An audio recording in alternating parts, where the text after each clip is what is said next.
সকালবেলা ঘুম থেকে উঠে থেকে আমাদের আর নিঃশ্বাস নেওয়ার সময় হয় না।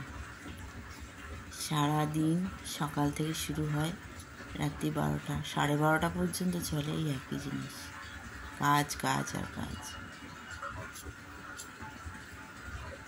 গুড ইভিনিং বন্ধুরা, গুড আফটারনুন বন্ধুরা,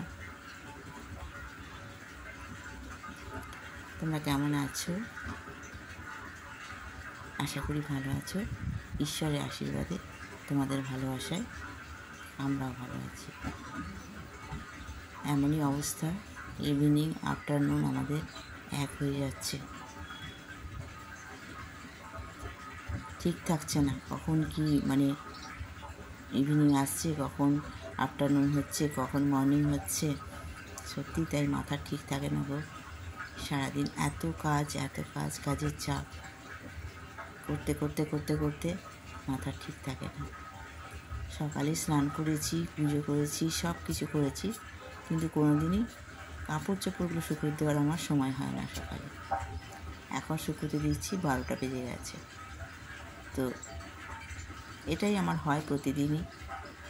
আমি যে ছাদে আসবো, এসে শুকোতে দেবো, সেই সময়টা আমার হয় না। সেই জন্য প্রতিদিনই আমি জল ঝরার জন্যে রেখে দিই।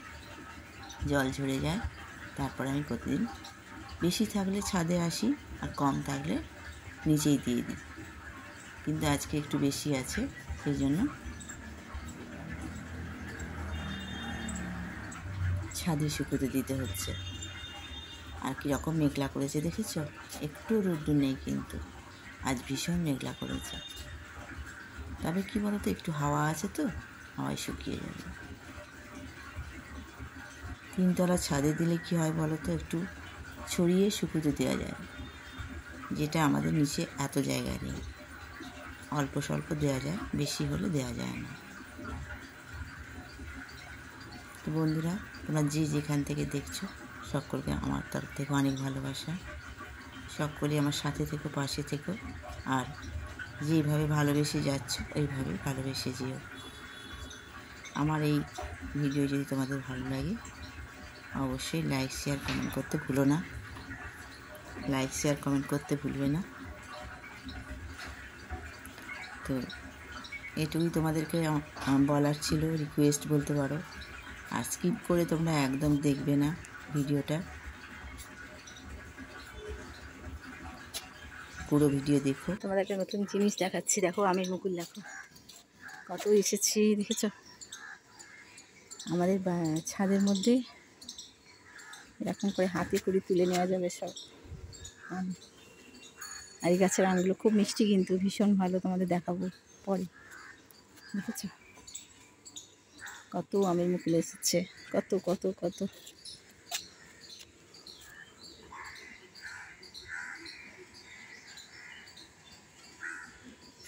দেখেছ কত মুকুল এসেছে।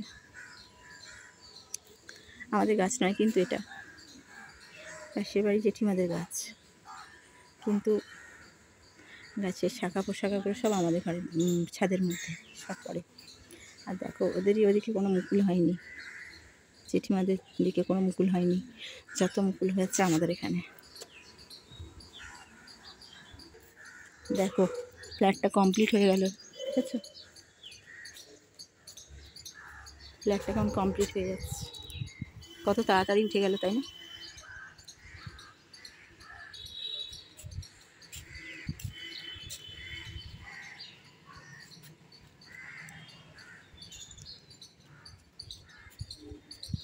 আজকে খুব মেঘলা, জানো তো, খুব মেঘলা আজকে। জামা কাপড়গুলো সব শুকোতে দিয়ে দিলাম, রোদ্দুর নেই আজকে, টাইম লাগবে জামা কাপড় শুকোতে। চলো এবার নিচে যাই, রান্না করতে হবে। টমেটো আছে, তার সত্ত্বেও আবার টমেটো নিয়ে এসেছে, নিম পাতা, ক্যাপসিকাম, এই যে ধনে পাতা। এই ধনে পাতাটা কী বলো তো, এটা হচ্ছে একদম ইয়ে নয় আর কি, কেমিক্যাল দেওয়া নয়, হাইব্রিড নয়।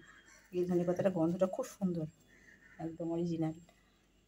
আর কপি নিয়ে এসছে, বেগুন, শসা, ঠিক আছে। এখানে অনেকই বাজার রয়েছে, বিট আছে, বেগুন আছে, বাঁধাকপি আছে, সবই আছে, উচ্ছে আছে। তো চলো কি রান্না করি, মাছটা বার করি ফ্রিজ থেকে। ফুল আর টমেটো একসাথে চাটনি খেয়েছো বলো? আমি এখন ফুল দিয়ে আর টমেটো দিয়ে একসাথে চাটনি করব। অনেকটা করব, করে রেখে দেবো। 5 ফোড়ন দিয়েছি।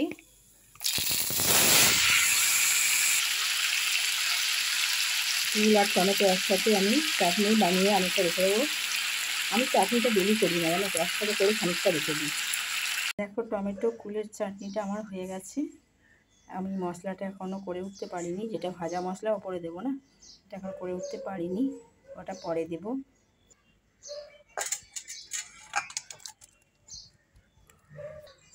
তো চাটনির মধ্যে আমি ধনেপাতা দিয়ে দিলাম। ধনেপাতা চাটনির মধ্যে দিলে কিন্তু খেতে খুব ভালো লাগে, জানো তো।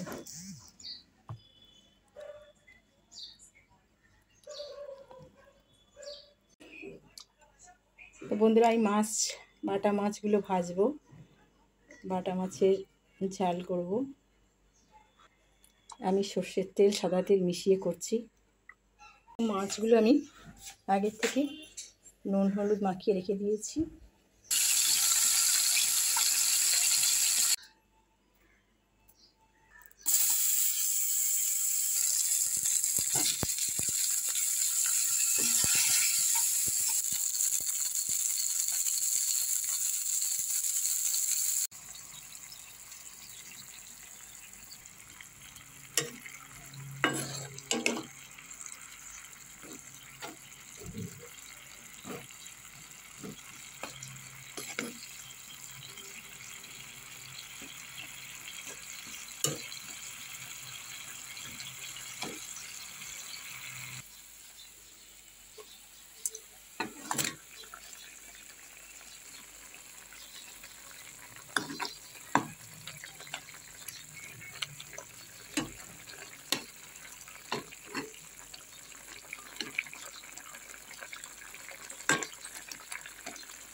তো দেখো বন্ধুরা, আমি আবার রাত্রির জন্য বেগুন পোড়াচ্ছি। ঠিক আছে, এই যে রুটি সেঁকার উপরে রেখে বেগুন পোড়াচ্ছি। তোমাদের দাদাভাই বললো রাত্রিরে বেগুন পোড়া, গরম রুটির সাথে বেগুন পোড়া খাবে। ঠিক আছে, আর রাত্রিরে তো ছানা কাটাবো, এখন কাটাচ্ছি না।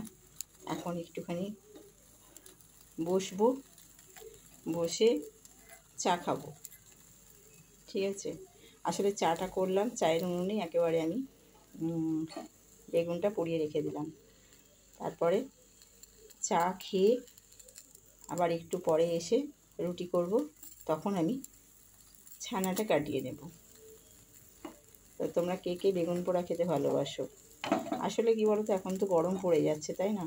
এরপর আর বেগুন পোড়া এতটা ভালো লাগবে না, কিন্তু তোমাদের দাদাভাই এতটাই ভালোবাসে, ওকে গরমকালেও তুমি যদি দাও তাও খাবে। ঠিক আছে, এত ভালোবাসি বেগুন পোড়া খেতে। টমেটো পোড়াবো, ধনে পাতা কোচাবো, পেঁয়াজ কোচাবো, কাঁচা লঙ্কা কোচাবো, সাথে কড়াইশুঁটি দেবো। ঠিক আছে, দিয়ে এটা মাখবো। এই পাশটা হয়ে গেছে, এবার এই পাশটা একটুখানি উল্টে দিতে হবে। দেখেছো, এই পাশটা হয়ে গেছে। একটু গ্যাসটা না বাড়ালে না হবে না, জানো তো।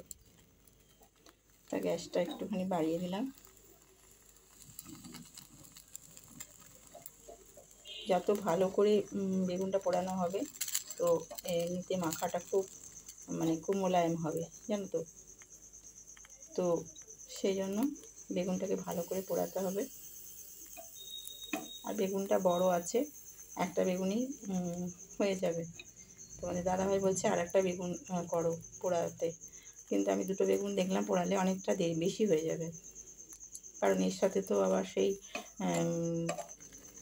পেঁয়াজ, তারপরে কড়াইশুঁটি, ধনেপাতা, টমেটো সব কিছু তো পড়বে, তো আরও একটু বেড়ে যাবে, তাই না? তো সেই জন্য আমি বললাম যে না, একটাই হলেই হয়ে যাবে, দুটো লাগবে না। আসলে ওরা তো, ছেলেরা তো অত আন্দাজ করতে পারে না, ওরা বলার মতন বলে দেয়, ওদের অত আন্দাজ থাকে না, তাই না? আমাদের নিজেদের বুঝে সব কাজ করতে হবে। যাদের যেটা সাবজেক্ট, আমাদের সাবজেক্ট হচ্ছে রান্নাঘরে সব কিছু নিয়ে থাকা, তাই না? আমাদের যতটা অভিজ্ঞতা রান্নাঘরে, ততটা নিশ্চয়ই ছেলেদের থাকবে না। বাইরের জগতে ছেলেদের আবার যতটা অভিজ্ঞতা থাকবে, ততটা আবার আমাদের থাকবে না, তাই না? তো যাই হোক, দেখো, তোমাদের সাথে গল্প করতে করতে আমার কিন্তু বেগুনটা পোড়ানোই হয়ে গেল। দেখবে গল্প করতে করতে কিন্তু অনেক কাজ হয়ে যায়, তখন আর সময়টাকে সময় বলে মনে হয় না, তাই না? তো যাই হোক, চলো। তো কি বলে বলো তো, বেগুনকে পুড়িয়ে রেখে না সবসময় জলের ছিটে দিতে হয়, সেই জন্য আমি একটু জলের ছিটে দিয়ে রেখে দিলাম, ঠিক আছে? বেগুন নাকি পুড়িয়ে এরকম রেখে দিতে নেই, একটু জলের ছিটে দিয়ে রাখতে হয়।